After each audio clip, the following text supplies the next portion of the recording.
নমস্কার, সবাই কেমন আছেন?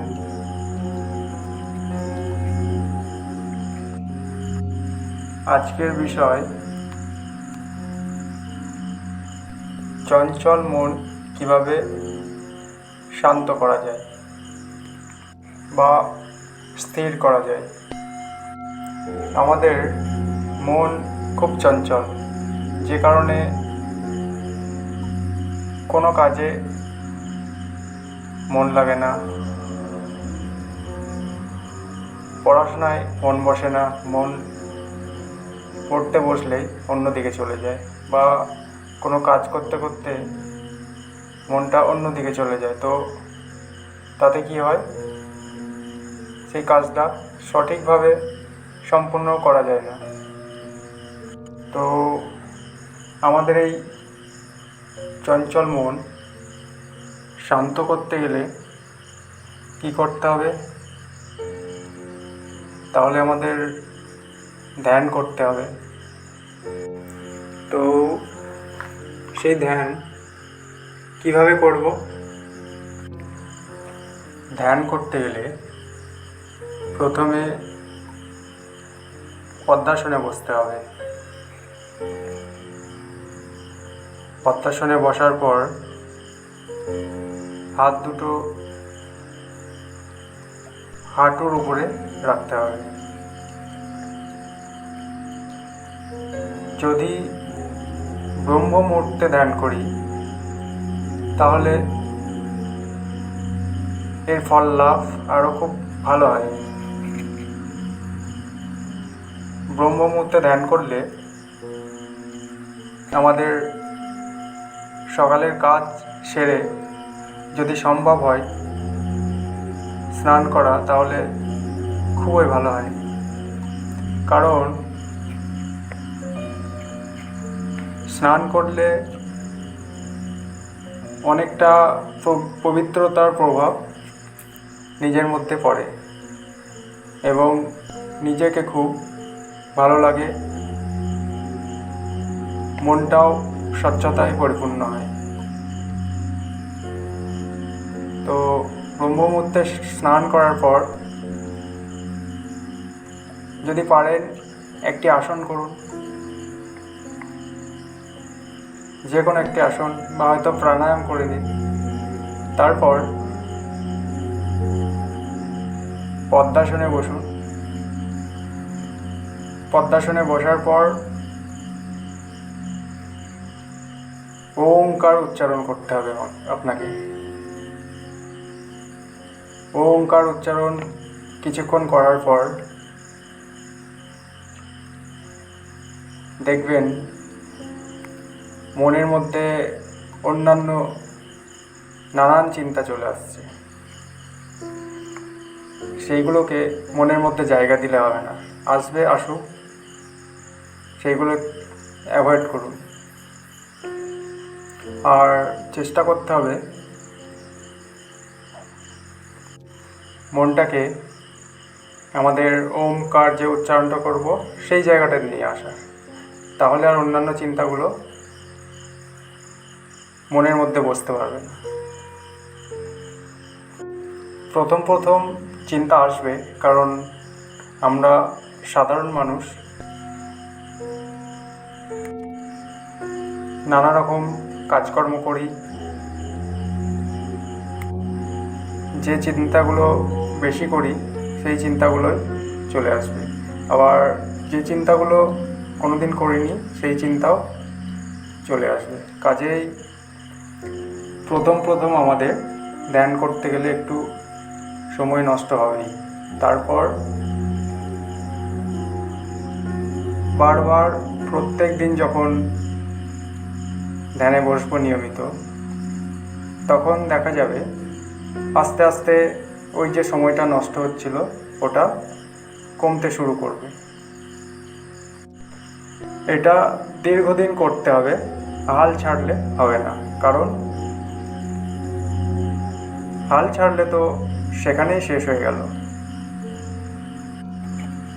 হচ্ছে না, হলো না, ঠিক আছে, আবার কালকে চেষ্টা করব।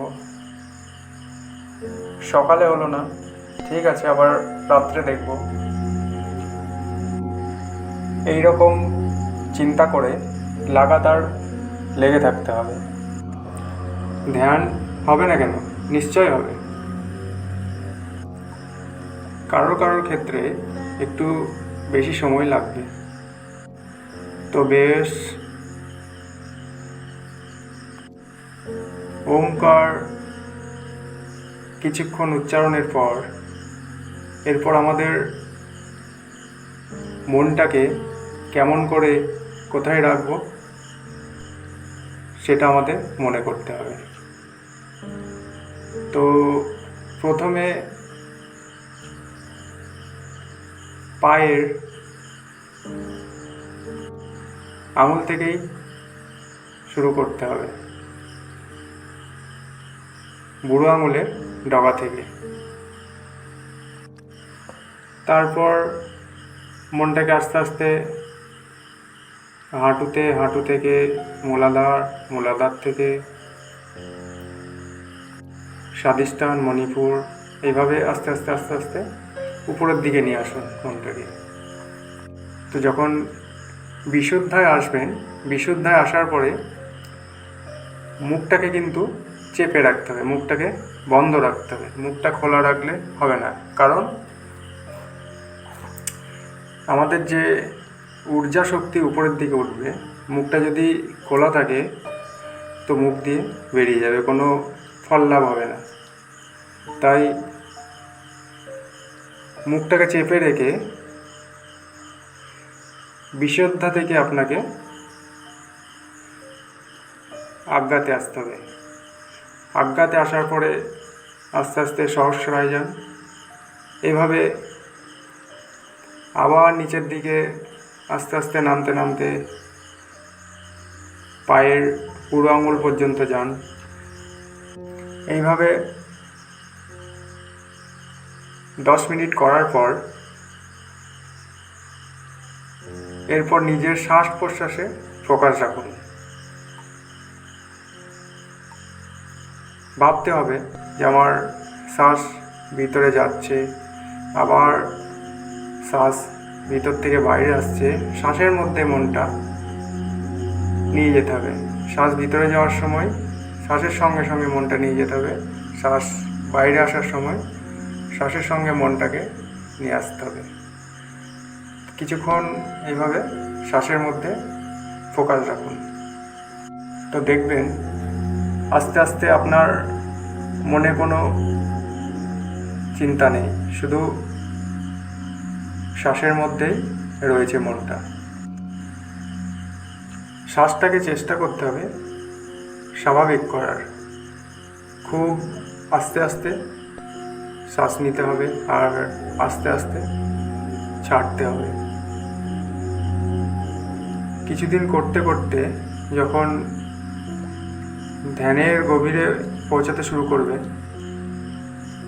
তখন খুব আনন্দ উপভোগ হবে আর বারবার মনে হবে ওই অবস্থায় ফিরে যেতে, কারণ ওই অবস্থা অসীম আনন্দ। শরীর, হাত পা এসব আছে কি না তখন নিজেই ফিল করা যায় না। ওই অবস্থায় যেতে অবশ্য সময় লাগে, কারণ আমাদের মনের চিন্তাগুলো মন থেকে সরতে কিছুদিন সময় লাগে। প্রথম আপনার ধ্যানে বসার পর 15 থেকে 20 মিনিট সময় এমনি নষ্ট হয়ে যাবে, নানান চিন্তা ভাবনা চলে আসবে। 15-20 মিনিট পর আপনার মনটা তখন শান্ত হতে শুরু করবে। তো প্রত্যেক দিন ব্রহ্ম মুহূর্তে যদি আপনি 30-35 মিনিট এইভাবে ধ্যান অভ্যাস করেন, তাহলে আমাদের এই চঞ্চল মন কিছুদিন পর আস্তে আস্তে শান্ত হয়ে যায়। মন এক জায়গায় স্থির হয়। তাতে কি হয়, আমরা যে কাজই করি না কেন, যে কোনো কাজ সঠিকভাবে এক মনে এক ধ্যানে কাজটা সম্পূর্ণ করতে পারি। তো নিশ্চয়ই বোঝা গেল আমাদের চঞ্চল মনকে ধ্যানের মাধ্যমে কিভাবে শান্ত করতে পারি। করুন, নিয়মিত করুন, দেখুন কিছুদিন করার পর আপনি নিজেই এর ফল বুঝতে পারবেন। তো আজকের ভিডিও এই পর্যন্তই। আপনারা সবাই ভালো থাকবেন, সুস্থ থাকবেন। ভিডিওটি যদি ভালো লাগে অবশ্যই সাবস্ক্রাইব করবেন।